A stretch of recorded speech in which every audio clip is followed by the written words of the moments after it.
Hey, Caster Derek here, Baker 6 Clan.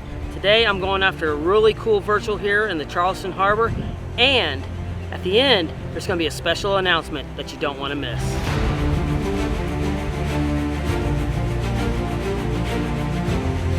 Alright, so out on the boat. Now this is supposed to be a 3-hour tour, and usually 3-hour tours kind of scare me. I heard about one out in Hawaii that did not go so well. It ended up being a little bit longer than a 3-hour tour. But yeah, we're out in the harbor, going out to Fort Sumter, and we're going to go check out Fort Sumter and grab the virtual there.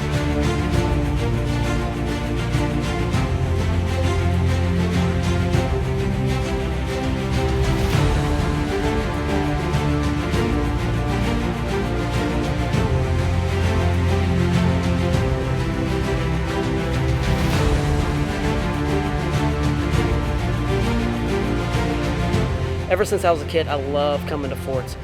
We lived in Maryland when I was real little and used to go to Fort McHenry all the time. It was my favorite fort to ever go to in Baltimore. Now here in Charleston, gotten to go to Fort Moultrie and now Fort Sumter. I've been here before, but wasn't able to get the geocache here or the virtual cache here before because I wasn't caching at the time. So we're going to get that virtual cache while we're here, and then I have a special announcement that you don't want to miss.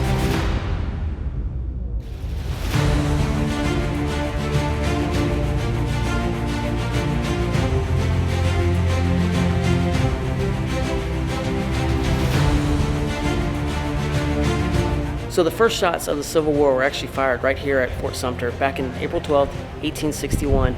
The Union was actually stationed here in Fort Sumter, and when South Carolina seceded from the Union, the United States, and became part of the Confederacy, they actually opened fired after they gave many warnings to the Union here to get out, and they did not. And on April 12th, they actually started fighting and shooting here.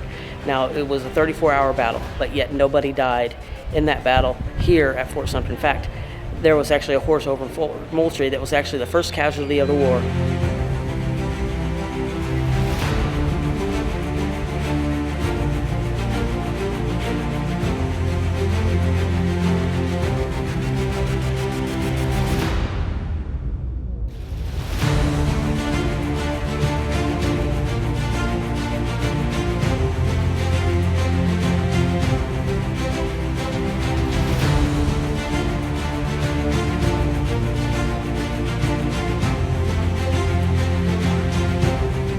Now, Fort Sumter is actually located right at the front of the harbor here in Charleston, and it's such a strategic location. I mean, it was about 1.5 miles from everywhere, so all the cannons that were shooting at the time when it was actually built could not actually reach here, but they could shoot at the ships that were coming in. And it was set up to a location because there's a fort on each side of Fort Sumter, and so as ships would come into the harbor, they could get it by a crossfire on either side of coming in on the fort. So that's why Fort Sumter was very important, where it was placed right here in the Charleston Harbor.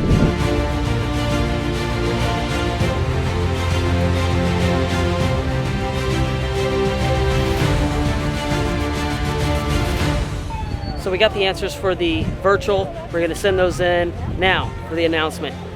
You know how I've lived here in Charleston for quite a while. I absolutely love Charleston, love the area, love seeing these forts and all this history. Well, Baker 6 Clan and the Nano Kids are going to be going off for a new adventure. Yeah, we're going to actually be moving to Memphis, Tennessee. I have a job opportunity there that's going to be really cool that I'm going to be able to do a lot of different stuff. But going on for a new adventure, we're going to be heading to Memphis, Tennessee, and there are some really cool caches out there. One of my friends says, I'm going to find out.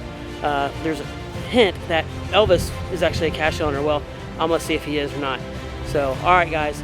Thanks for joining me today. Go check out one of these other videos before you go, and just binge watch, have fun, and we'll see you next time here on Behind the Cache.